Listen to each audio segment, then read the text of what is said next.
È scattato il conto alla rovescia per il nuovo passaggio alla televisione digitale con i canali del gruppo Media Nord-Est che in Veneto dal 10 marzo troveranno una nuova collocazione sul telecomando.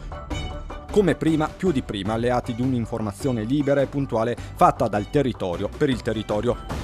Per continuare a vedere i nostri telegiornali e i nostri programmi basterà una semplice mossa: risintonizzare il vostro televisore, pochi secondi e Antenna 3, Rete Veneta e TNE Telenord-Est ricompariranno sulle prime posizioni del digitale.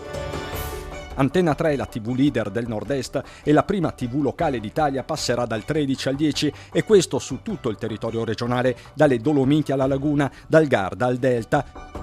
Così anche Rete Veneta, la seconda TV per ascolti del territorio, che abbandona il 18 e si ricolloca sul canale 14.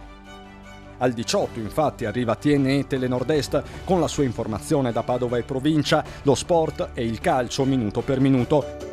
Nei 2 anni della pandemia il nostro gruppo è stato punto di riferimento per i veneti, un argine contro le fake news, vi abbiamo raccontato vai all'acqua granda e oggi le ricadute locali di una crisi globale senza precedenti. Nell'incertezza generale la nostra informazione resta una certezza, alla base il patto tra noi e voi, un patto che vi chiediamo di rinsaldare risintonizzando la vostra TV. Questo il promemoria, 10 per Antenna 3, 14 per Rete Veneta, 18 per Telenord-Est. Noi ci siamo, vi aspettiamo.